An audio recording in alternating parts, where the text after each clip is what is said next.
लौह पुरुष सरदार वल्लभ भाई पटेल की 147वीं जयंती के अवसर पर भारतीय खाद्य निगम के मंडल कार्यालय और क्षेत्रीय कार्यालय द्वारा एकता दौड़ का किया गया आयोजन।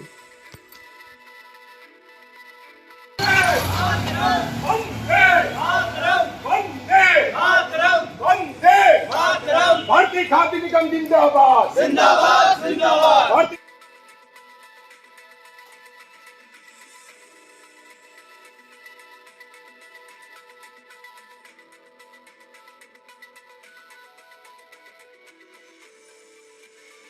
भाई पटेल के जन्मदिन के अवसर पर भारतीय खाद्य निगम की तरफ से ये रन फॉर यूनिटी जो रेस अभियान दौड़ निकली है, इसके बारे में क्या कहना चाहेंगे आप? संगठित करने के उपरांत एक समय ऐसा आया हर साल किसान एकता दिवस के रूप में मनाया जाता है। तो भारतीय खाद्य निगम एकता दिवस में देश का सुरक्षा और देश का एकता सरदार वल्लभ भाई पटेल देश का इंटीग्रिटी और अखंडता के ऊपर लोगों को जज के सामने जनता को जागरूक करने के लिए उनसे एक मैराथन रन फॉर यूनिटी कर रहे थे, बहस कर रहे थे।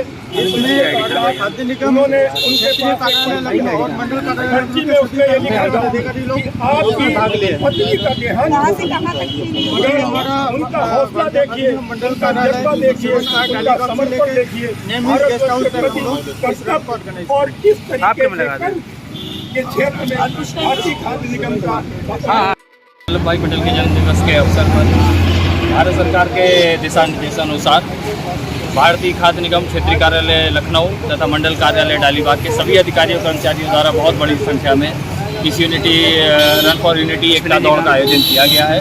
इसमें दोनों ही कार्यालयों के अधिकारियों तथा कार्मिकों ने बड़ी संख्या में भाग लिया है तथा भारत सरकार के दिशा निर्देशानुसार भारत राष्ट्र की अखंडता को बनाए रखने के लिए तथा भारत सरकार के सभी प्रयासों को आगे बढ़ाने के लिए हम सभी अधिकारी कार्मिक सरकार के सर, आज के दिन के लिए क्या संदेश देना चाहेंगे? आज के दिन हम सभी अधिकारियों कर्मचारियों तथा देश के नागरिकों को संदेश देना चाहेंगे कि देश की अखंडता को बनाए रखने के लिए अपनी तरफ से भरपूर प्रयास करें।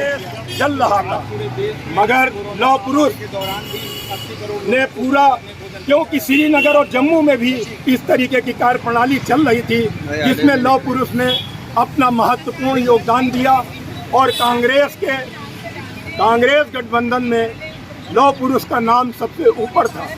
उन्होंने जवाहरलाल नेहरू जी से पूछा कि महात्मा गांधी से पूछा कि आप क्या कहना चाहते हो। उन्होंने कहा कि मैं अपना जो है नाम वापस कर सकता हूं देश के लिए, लेकिन किन कारणों से लोगों की सहानुभूति और लोगों का ब्रिटिश का अत्याचार ज़्यादा था। तब लोगों ने कहा कि आप लोगों की भावनाओं का आदर करके आप पद संभालें। तो जब पद संभाला तो उन्होंने 564 रियासतों को संगठित किया। संगठित करने के उपरांत किसान आंदोलन में बहुत लोग एक्सपायर हो गए थे, उनकी मृत्यु हो गई थी और उन्हें जजिया कर के रूप में किसानों को कर देना पड़ रहा था। उन्होंने कहा ऐसा नहीं होना चाहिए। उन्होंने एक रिट दायर की और उसको लीड कर रहे थे सरदार वल्लभ भाई पटेल जी।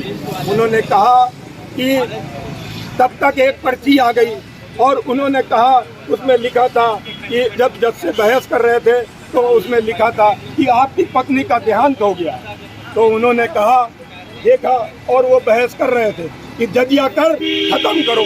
ब्रिटिश से कह रहे थे कि जजिया कर नहीं होना चाहिए और उन्होंने इस तरीके से आंदोलन को धार दिया और हम लोगों को संगठित किया। वल्लभ भाई पटेल जी जिन्हें लौह पुरुष सरदार पटेल भी कहा जाता है, ये हमारे भारत के पहले उप प्रधानमंत्री भी रहे, एक वरिष्ठ अधिवक्ता और राजनीतिक विशेषज्ञ भी थे। इन्होंने देश को एकीकृत करने में, देश को स्वतंत्र कराने में बहुत संघर्ष किया और बहुत ही महत्वपूर्ण भूमिका निभाई है। और क्योंकि इन्होंने हमेशा एकता के लिए काम किया, क्योंकि जब भी कहीं पे एकता होती है वो वहाँ पे मजबूती बहुत ज़्यादा होती है। तो अगर आप में कहीं भी एकता रहेगी तो आप हमेशा मजबूत रहेंगे। और इनकी इसी वजह से गुजरात के नर्मदा जिले में इनका स्टैचू ऑफ यूनिटी के नाम से इनकी लौह की मूर्ति भी स्थापित की गई है। इन्होंने हमेशा देश को एकीकृत करने के लिए बहुत काम किया है। ये हमारे देश के जो है गृह मंत्री भी रह चुके हैं। तो भारतीय खाद्य निगम मंडल कार्यालय लखनऊ लौह पुरुष सरदार जी को नमन करता है और हमेशा एकता के लिए प्रतिबद्ध है।